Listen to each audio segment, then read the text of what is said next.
Друзья, приветствую вас на канале Словения с Helga White. Перед тем, как мы начнем обсуждать с вами новости уходящей недели, призываю вас подписаться на канал, поставить лайк и поделиться своим ценным мнением в комментариях. Год назад Хорватия вступила в шенгенскую зону и перешла на евро. И в этом году туристы начали жаловаться на то, что Хорватия стала невероятно дорогой, а сервис остался на прежнем уровне. И вот одна курьезная новость привлекла мое внимание. Местная жительница хорватского острова прогоняет людей с пляжа и при этом говорит им, что это мой дедушка построил этот пляж. Хозяйка одного из апартаментов на Муртерью прогоняет посетителей пляжа возле своего апартамента, потому что, по ее словам, купаться там могут только ее гости. Хотя по официальным данным пляж принадлежит государству. Но хозяйка утверждает, что пляж – это ее двор, а правовое основание тому – это то, что ее дед построил данный пляж. Хорватия с ее обилием прекрасных пляжей ежегодно привлекает огромное количество туристов. Некоторым туристам, к сожалению, портят отдых собственники некоторых апартаментов и отелей, которые прогоняют туристов с пляжа, утверждая, что этот пляж принадлежит только гостям их отелей. На вопрос, есть ли у госпожи концессионное разрешение на пользование пляжем и шезлонгами, она ответила, что у нее есть разрешение от администрации порта, что не соответствует действительности, поскольку никаких концессий администрация порта не выдает. Когда об этом напомнили, женщина ответила, что юридическим основанием является ее дедушка. Я бы не хотела, чтобы кто-нибудь без приглашения пользовался моими шезлонгами, потому что это было бы все равно, что я пользуюсь их полотенцами, ответила она, настаивая на том, что пляж – это ее двор.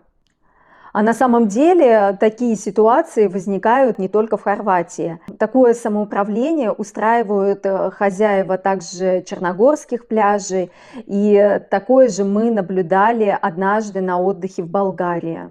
Но надеюсь, что в Хорватии власти обратят на это внимание и пресекут неправомерные действия хозяев апартаментов и отелей.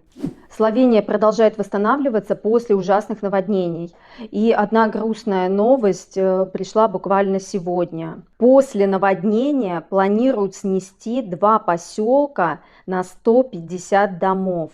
Община Брасловче была одним из наиболее пострадавших муниципалитетов после сильных наводнений.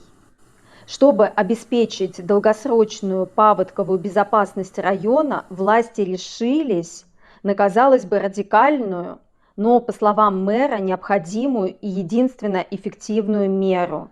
Планируют выселить 2 населенных пункта в районе Летуша.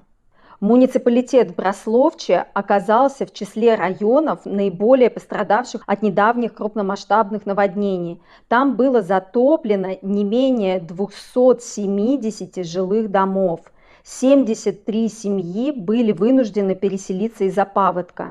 Некоторые семьи были размещены в муниципальных квартирах, некоторые семьи разместились в квартирах, предоставленных горожанами, но большинство искало приют у родственников или друзей.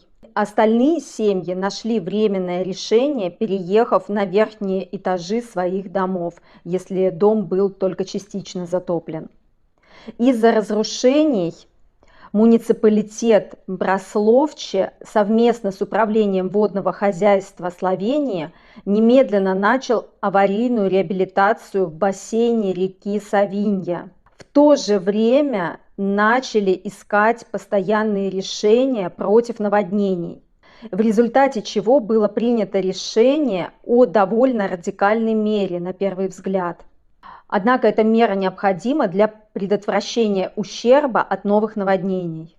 Значит, планируют выселить 2 населенных пункта примерно со 150 домами и построить в этом районе сухие водоемы, которые позволят контролировать разлив в случае новых больших наводнений, а также предложить жителям этого района альтернативное строительство в другом месте.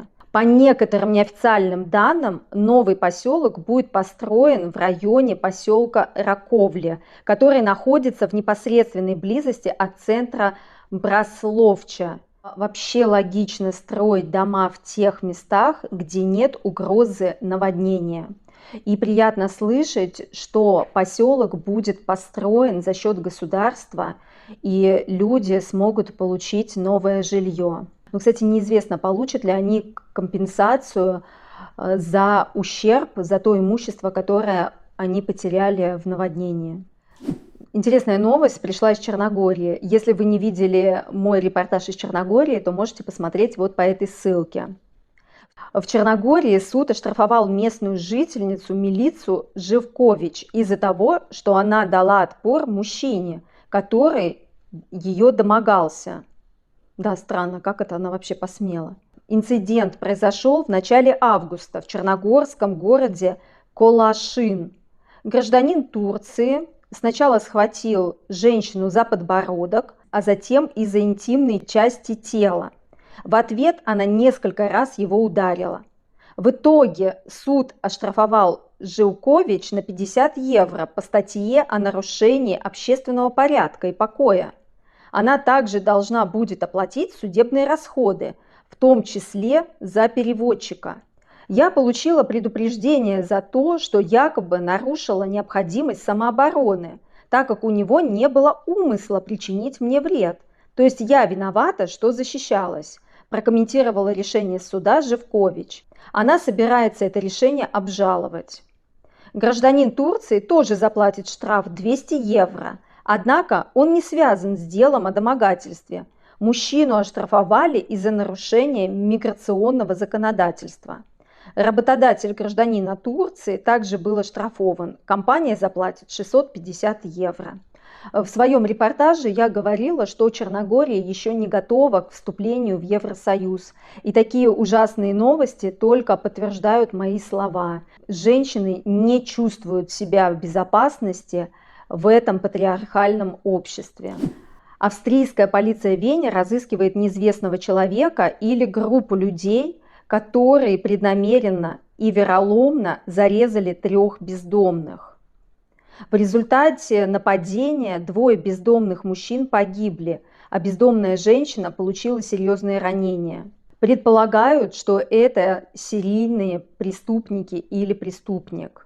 Последней жертвой неизвестных преступников стал 55-летний мужчина. На прошлой неделе его нашли с ножевыми ранениями и порезами на теле. Несмотря на проведенные 2 операции, мужчина скончался от полученных тяжелых травм. Месяц назад, 12 июля, также на скамейке нашли раненого 56-летнего мужчину, которого не удалось спасти. После этого, буквально через 10 дней, в парке была обнаружена 51-летняя женщина с аналогичными ранениями. И, к счастью, ее удалось спасти. Все нападения произошли всего за 4 недели. Расследование ведет Государственное управление криминальной полиции Вены. Все пострадавшие получили ножевые ранения и порезы. У пострадавших были раны по всему телу. После этих ужасных событий в австрийской столице благотворительные организации предложили бездомным дополнительные приюты, чтобы обеспечить им безопасный ночной сон. Полиция также поддерживает связь с учреждениями для бездомных. Надеюсь, что преступников очень быстро найдут. Австрия демократическая, безопасная страна.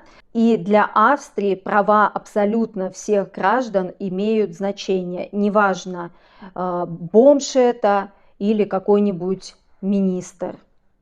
Все равны перед законом и все имеют право на защиту.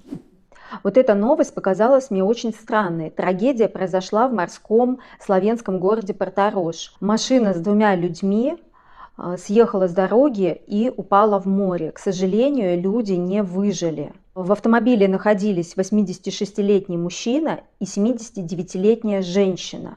Несмотря на то, что на место аварии были немедленно отправлены спасатели, пожарные, полицейские, водолазы, они не смогли спасти пострадавших. Причем этот инцидент произошел днем, то есть это не ночью, когда можно предположить, что человек мог, например, заснуть за рулем. И это произошло днем около полудня. Интересно, что автомобиль был на коперских номерах, но потом выяснила полиция, что люди были из окрестностей Любляны. И сейчас пишут, что полиция проверяет обстоятельства трагического события.